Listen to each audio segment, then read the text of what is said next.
اور اس نے کیا نہیں کہا ٹی وی پہ آ کے، اس نے کہا ہے جی کہ میں پھر سے ذرا دوہرا دوں، ہاں آپ کہیں، اس نے کہا ہے جی کہ وہ پارٹی جو اپنے آپ کو کراچی کی سب سے بڑی پارٹی، اس کا مطلب تو ہوا نا ایم کیو ایم جی، وہ ٹارگٹ کلنگ میں انوالوڈ ہے، اور ان کے کچھ پتہ مجھے یاد نہیں کتنے لوگ جو ہیں ٹارگٹ کلر پکڑے ہوئے، 26 لوگ پکڑے ہوئے، 26 لوگ پکڑے ہوئے بھی ہیں، اور یہ بھی کہا کہ بتے لیے جاتے ہیں اور اسی پارٹی کو دیے جاتے ہیں۔ وہ چیمبر آف کامرس والوں کو انہوں نے بلکہ یہ کہا کہ آپ لوگ خود جمع کرتے ہو اور انہیں دیتے ہو، اور انہیں جا کے دیتے ہو۔ تو ہمارا جو کام ہے جی وہ تو وزیر داخلہ صاحب نے خود ہی فرما دیا جی، ہم تو یہ باتیں آج سے 20 سال سے چیخ رہے ہیں کہ یہ ہو رہا ہے کراچی کے ساتھ، پر مانتا کوئی نہیں تھا۔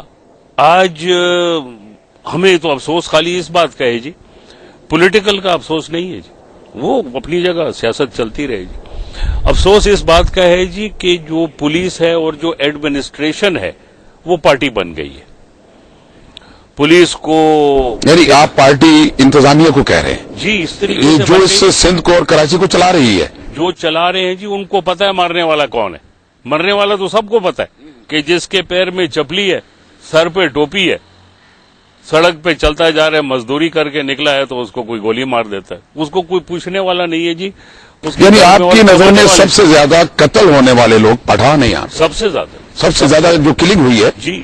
اور پھر مجھے بڑے افسوس سے یہ بات کہنی پڑتی ہے جی کہ پچھلے دنوں ایک آپریشن ہوا ہے، رینجرز نے ایک آپریشن کیا، ہاں چند مخصوص علاقوں میں جی، اور وہ ایک علاقے میں جی، ایک علاقے میں کراچی کے ایک علاقے میں ہوا جی، اور جس علاقے میں پٹھان رہتے ہیں، ہزارے وال رہتے ہیں، وہ بھی اسی صوبے کے رہنے والے، بالکل رہی فرنٹیئر کے، اور بلوچ رہتے ہیں، اور کوئی 650 لوگوں کو گرفتار کیا گیا، عورتوں کی بے حرمتی کی گئی۔ نہیں، عورتوں کی کیسے بے حرمتی کی گئی جی؟ وہ لوگوں کو اگر کوئی باتھ روم میں تھا تو کوئی نہا رہا تھا تو اسی طرح پکڑ کے باہر سڑک پہ کھڑا کر دیا۔ نہیں کہ ہندوستان کے کسی علاقے میں آپریشن ہوا؟ یہ رینجرز کا کام ہے جی۔ اس کے بعد وزیر داخلہ سندھ کیا رینجر بھی ایم کیو ایم کا حصہ ہے؟ جیسے کراچی کے رینجر کی بات کر رہے ہیں نا جی، میں اس کی طرف آ رہا ہوں، کیونکہ اس کے بعد وزیر داخلہ صاحب نے کہا کہ جی مجھے تو علم ہی نہیں ہے، میں نے تو ٹی وی پہ دیکھا کہ یہ یعنی آپریشن کا انہیں علم نہیں تھا ذوالفقار مرزا صاحب کو۔ قائم علی شاہ صاحب جو چیف منسٹر ہیں انہوں نے ٹی وی پہ آگے کہا کہ جی مجھے علم نہیں تھا۔ تو رینجرز تو ڈائریکٹلی انٹیریئر منسٹری کے انڈر آتے ہیں جی، ہم تو رحمان ملک صاحب کو قصوروار ٹھہراتے ہیں جی کہ یہ ان پہ آرڈر پہ ہوا ہے، اور اگر آپریشن پورے اورنگی ٹاؤن کا ہوتا جس میں سب زبانیں بولنے والے رہتے ہیں تو ہم اس کا خیر مقدم کرتے کہ جس کے گھر سے آپ کو غیر قانونی اسلحہ ملتا آپ اس کو پکڑو۔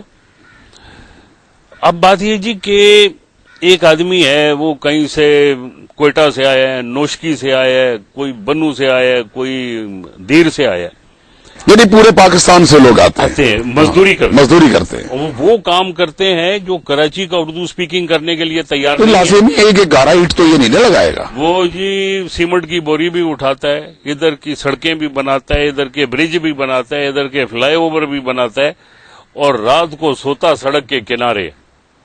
اس کو اگر کوئی گولی مار دے اس بیچارے کا کیا قصور ہے جی؟ اس کی پیروی کون کرے گا؟ یہ جو کہا جاتا ہے کہ جی لوگ پیروی نہیں کرتے، ان کے گھر میں کھانے کو نہیں ہے، پیروی کریں گے؟ اس دن ایک ٹی وی اینکر، یہ دنیا نیوز والی، انہوں نے جا کے اور یہ پروگرام دکھایا، رات کو مجھے بھی بلایا ہوا تھا، اس کا پروگرام میں مجھے بھی بلایا تھا، اس بیچاری کو دھمکیاں ملی کہ تم نے یہ کیوں دکھایا کہ خالی پٹھان مرے؟ وہ جب مریں گے جو تو اس نے اسلام آباد سے آ کے وہی لوگ دکھانے ہیں نا جو مرے، کہ نہ کہ کوئی ایکسٹرا لوگ بیچ میں لے آئیں گے۔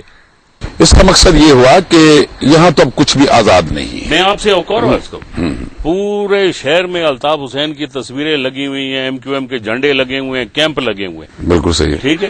کسی اور پارٹی کی چوکنگ دیوار پہ ہوتی ہے تو پولیس آ کے مٹاتی ہے، میں آپ کو گارنٹی کے ساتھ کہتا ہوں۔ اس کا مطلب کیا ہے؟ اس کا کیا مطلب دیکھ رہے ہیں ہے آپ؟ کہ اس کو آفیشیل پیٹرنیج نہیں دیکھیں، وہ تو آپ صحیح ہے، نہیں وہ ٹھیک ہے، کیا وہ حساس ادارے جی جو اس پاکستان کی سلامتی کی گارنٹی دیتے ہیں وہ بھی خاموش ہیں؟ ظاہراً تو خاموش دیکھیں نا آپ جو کہہ رہے ہیں